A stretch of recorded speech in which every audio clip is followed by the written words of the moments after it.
एक छोटे से शांत गांव में आरव नाम का लड़का रहता था। वह बहुत जिज्ञासु और बहादुर था। हर दिन वह जंगल के पास बैठकर दूर पहाड़ों देखता और सोचता कि उन पहाड़ों के पीछे कौन सा रहस्य छिपा है। एक दिन गांव के बुजुर्ग ने आरव को एक पुरानी कहानी सुनाई। उन्होंने बताया कि उन पहाड़ों के पीछे एक रहस्यमयी जंगल है जहां एक प्राचीन खजाना छिपा हुआ है। उस रात आरव सो नहीं पाया। उसके मन में खजाने और रहस्यमयी जंगल की तस्वीरें घूम रही थीं। आखिर उसने तय किया कि वह अगली सुबह उस रहस्य की खोज करने जाएगा। सुबह होते ही आरव ने अपना छोटा बैग उठाया, पानी की बोतल और एक नक्शा रखा। बिना किसी को बताए वह धीरे धीरे गांव से निकलकर पहाड़ों की ओर चल पड़ा। कुछ दूर चलने के बाद वह घने जंगल में पहुंच गया। चारों ओर ऊंचे पेड़ और अजीब आवाजें थीं। आरव थोड़ा डरा, लेकिन उसकी जिज्ञासा उसे आगे बढ़ने के लिए प्रेरित करती रही। जंगल के अंदर चलते हुए आरव ने देखा कि रास्ता धीरे धीरे और अंधेरा होता जा रहा है। ऊंचे पेड़ों के बीच से धूप मुश्किल से जमीन तक पहुंच रही थी, लेकिन वह हिम्मत करके आगे बढ़ता रहा। कुछ दूर आगे बढ़ने पर उसे जमीन पर एक पुराना पत्थर मिला जिस पर अजीब निशान बने थे। आरव को लगा शायद यह उसी खजाने की ओर जाने वाला संकेत हो सकता है। ये निशान किसी नक्शे की तरह है। ये रास्ता जंगल के अंदर और आगे जाता है। उत्साहित होकर आरव उस दिशा में चल पड़ा जहां निशान इशारा कर रहे थे। अब जंगल और घना हो गया था, लेकिन उसके दिल में खजाने की उम्मीद उसे आगे बढ़ने की हिम्मत दे रही थी। थोड़ी देर बाद आरव को पेड़ों के बीच एक पुराना टूटा हुआ मंदिर दिखाई दिया। वह जगह बहुत रहस्यमयी लग रही थी और उसे महसूस हुआ कि शायद खजाने का रहस्य यहीं कहीं छिपा है। वाह, ये मंदिर कितना पुराना है। आरव धीरे धीरे उस पुराने मंदिर के अंदर गया। चारों तरफ टूटी हुई दीवारें और पत्थर पड़े थे। ये पत्थर, क्या ये वही निशान है? आरव ने उस पत्थर को ध्यान से देखा और अपने बैग से नक्शा निकाला। जब उसने नक्शे को पत्थर के निशानों से मिलाया तो उसे समझ आया कि यह किसी गुप्त दरवाजे की ओर इशारा कर रहा है।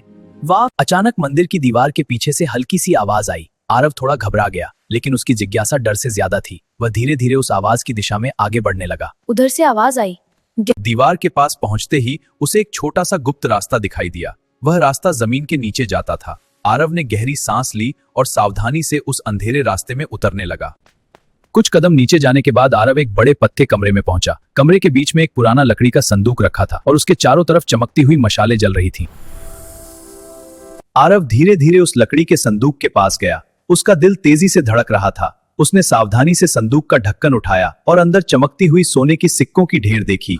लेकिन जैसे ही आरव ने सिक्कों को छूने की कोशिश की, अचानक कमरे की दीवारें हल्की हल्की हिलने लगीं।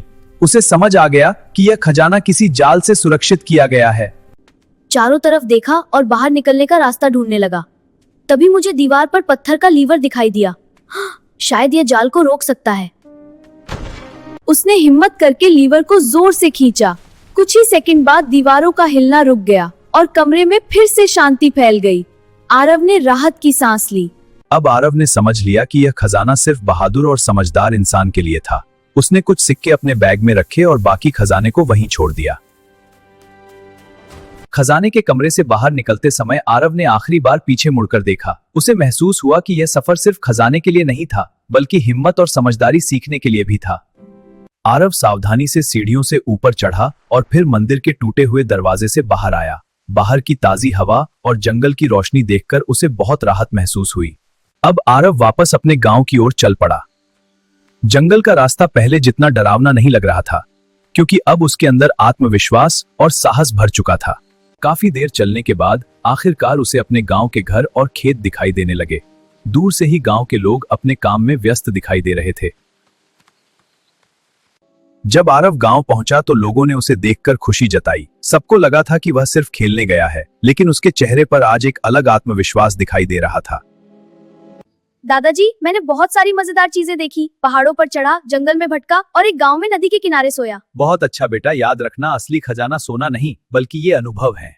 दादाजी, देखो मैंने क्या लाया। अरे वाह, सोने के सिक्के कहाँ से मिले बेटा? एक पुराने खजाने से, पर मैंने सोच लिया है इनसे हम अपने बहुत गांव अच्छा में विचार है बेटा, मुझे तुम पर गर्व है। धीरे धीरे गांव में नई चीजें बनने लगी। बच्चों के लिए स्कूल की किताबें आईं और लोगों के लिए बेहतर सुविधाएं बनने लगी। आरव का छोटा सा साहस पूरे गांव के काम आ गया।